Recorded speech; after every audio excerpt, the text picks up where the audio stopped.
शांताकारं भुजगशयनं पद्मनाभं सुरेश विश्वाधारं गगनसदृशं मेघवर्णं शुभांगं लक्ष्मीकांत कमलनयनं योगिभिर्ध्यानगम्यं वंदे विष्णु भवभयहरं सर्वलोकैकनाथम।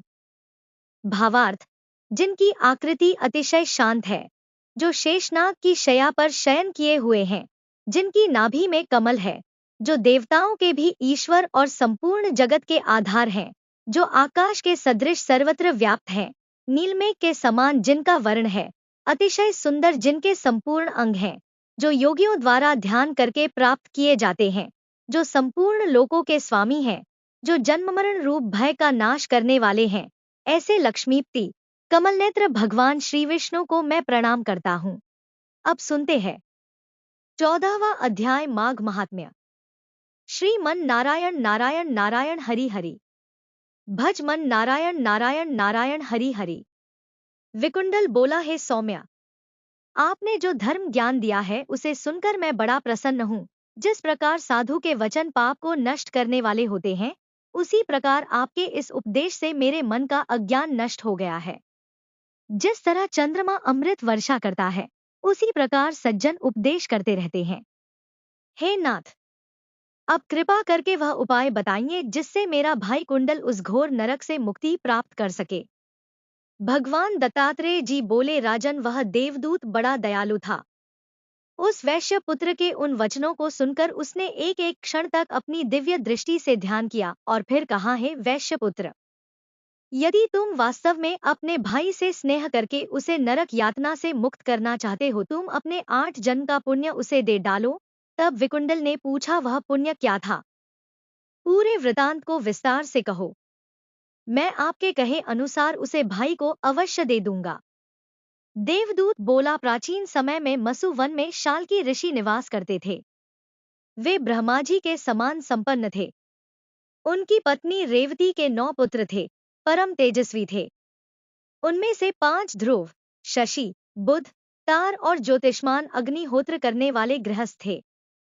शेष 4 निमोह, जितमाय, ध्यान, काम और गुणपति विरक्त हुए। वे चारों समस्त ओर से विरक्त होकर सन्यासी बनकर एक गांव में रहने लगे। वे सदैव भगवान विष्णु के चरण कमलों का ध्यान करते हुए भोजन, शयन, निद्रा, वस्त्र आदि सभी को त्याग करते हुए जीवन व्यतीत करने लगे। उन्होंने सब कर्म त्याग दिए, चराचर का विष्णुमय देखते रहते।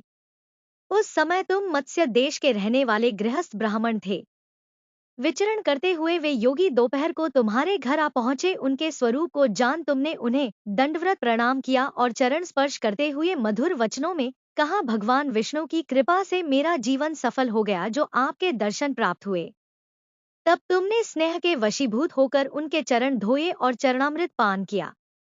उन सन्यासियों के चरणामृत के प्रभाव से तुम्हारे 7 जन्म के पाप एकदम नष्ट हो गए। वे परमहंस रात्रि को तुम्हारे ही घर विश्राम करते हुए विष्णु चरणों के ध्यान में मग्न रहे। उनके सत्कार से तुमको जो पुण्य प्राप्त हुआ, उनका वर्णन सहस्त्र मुखों से भी नहीं किया जा सकता है। भूतों से प्राणी, प्राणियों से बुद्धिमान, उनसे मनुष्य और मनुष्यों में ब्राह्मण श्रेष्ठ है। ब्राह्मणों में बुद्धिमान, विद्वानों में कृतबुद्धि उसके क्रियात्मक और उनके ब्रह्मावेका श्रेष्ठ है। ब्रह्मावेका तीनों लोकों में श्रेष्ठ है। वह सदैव पूजा जाता है। उसके दर्शन मात्र से प्राणी के समस्त पाप नष्ट होते हैं। यही तुम्हारे 8वें जन्म का पुण्य है। इतना सुन विकुंडल ने अपने भाई के लिए अपने उन पुण्यों को दे दिया। उसका भाई नरक से छूटकर उससे आ मिला। वे दोनों दिव्यलोक के सुखों को भोगने लगे। इस इतिहास को पढ़ने और सुनने से सभी पाप नष्ट होते हैं। अब सुनते हैं 15वां अध्याय माघ महात्म्य। राजा कार्तवीर्य बोले, है भगवान, आपने जो कहा है कि एक माघ स्नान से विकुंडल पाप रहित हुआ और दूसरे माघ स्नान से स्वर्ग पहुंचा, स्वर्ग कैसे गया? कृपया मुझसे कहिए।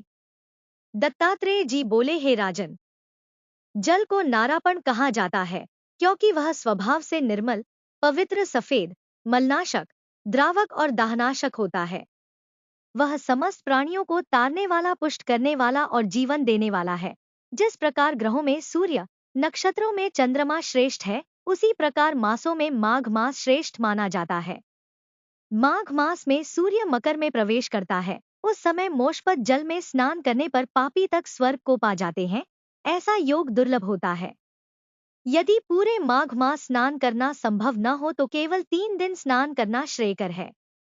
जो प्राणी असमर्थ हो वह दरिद्रता को नष्ट करने के लिए शक्ति के अनुसार दान अवश्य करें। प्राणी की आयु में वृद्धि होती है। मकर राशि में सूर्य के आने से चंद्रमा की कलाओं की भांति पुण्य बढ़ता है। प्राणी को चाहिए कि वह मनोवांछित फल की कामना के लिए माघ स्नान को अवश्य करें। जो विधिपूर्वक स्नान करते हैं उनके नियम तुम्हें बताता हूं।